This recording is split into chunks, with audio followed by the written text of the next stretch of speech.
ফুলের বিবাহ গল্পের এক কথায় প্রশ্নোত্তরের দ্বিতীয় পর্বে সবাইকে স্বাগত। চলো সরাসরি চলে যাই প্রশ্নোত্তরে।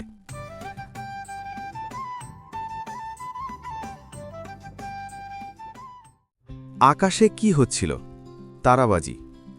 বরের আগে আগে ফুকরাইতে অর্থাৎ ডাকতে লাগল কে? কোকিল।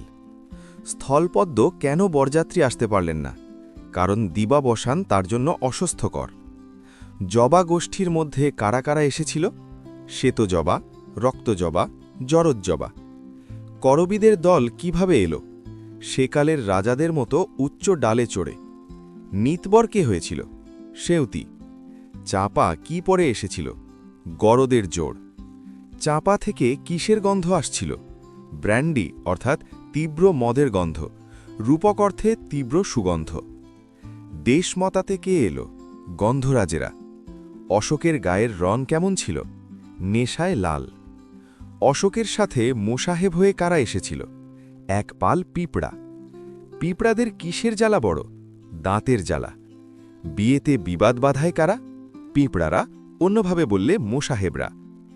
লেখক কার আমন্ত্রণে বিয়েতে গিয়েছিলেন? লেখকেরও নিমন্ত্রণ ছিল। বরপক্ষের বড় বিপদ কেন হয়েছিল? বাহক অর্থাৎ বাতাস পালিয়েছিল বলে। বাতাস কিসের বায়না নিয়েছিল? বাহকের। বরযাত্রীদের মল্লিকাপুরে নিয়ে গেল কে? লেখক নিজে। মল্লিকাপুরে কন্যার ভগিনীরা কি করছিল? আহ্লাদে মুখ ফুটিয়ে পরিমল অর্থাৎ সুগন্ধ ছোটাচ্ছিল। এও কারা ছিল? যুথি, মালতী, বকুল, রজনীগন্ধা। ওরা কি করছিল? স্ত্রী আচার করে বরণ করছিল। জীবন্ত কুসুমরূপিণী কে? কুসুমলতা। কুসুমলতা কার কন্যা? নসীবাবুর। কুসুমলতার বয়স কত? 9 বছর। পুরোহিত কে ছিলেন? কুসুমলতা। কুসুমলতার হাতে কি ছিল? সূচ ও সুতা। কন্যাকর্তা কি করলেন? কন্যা সম্প্রদান করলেন। গাঁটছড়া কিভাবে বাঁধা হলো? এক সুতায় গেঁথে। বরকে কোথায় নিয়ে যাওয়া হলো? বাসর ঘরে।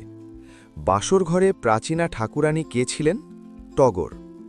টগরের প্রাণের রং কি? সাদা। কার রাঙা মুখে হাসি ধরে না? রঙ্গনের। কন্যার সই কে ছিল? জুই। বর কাকে তারকা রাক্ষসী বলেছিল? রজনীগন্ধাকে। বকুল কেন এক কোণে বসেছিল? তার যত গুণ তত রূপ নেই বলে। ঝুমকা ফুলকে কার মতো দেখতে মনে হচ্ছিল? বড় মানুষের গৃহিণীর মতো। ঝুমকা ফুল কি রঙের শাড়ি পরেছিল? নীল শাড়ি। লেখকের ঘোর কাটল কার ডাকে?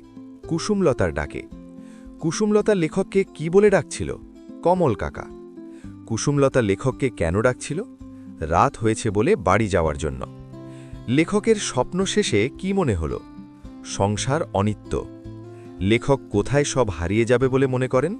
স্মৃতির দর্পণতলে, ভূতসাগর গর্ভে। সব কোথায় গিয়ে মিশবে? ধ্বংসপুরে। লেখকের মতে সব কোথায় গলে যাবে? বাতাসে। ভোগ্য না থাকলে কি থাকতে পারে না? ভোগ। শেষে কেবল কি অবশিষ্ট থাকে? স্মৃতি।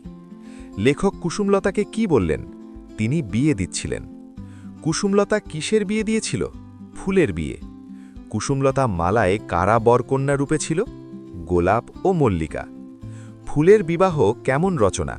উত্তর, এটি একটি রূপকধর্মীর রম্য রচনা। আজকের পর্বটি এ পর্যন্তই। দেখা হবে আগামী পর্বে।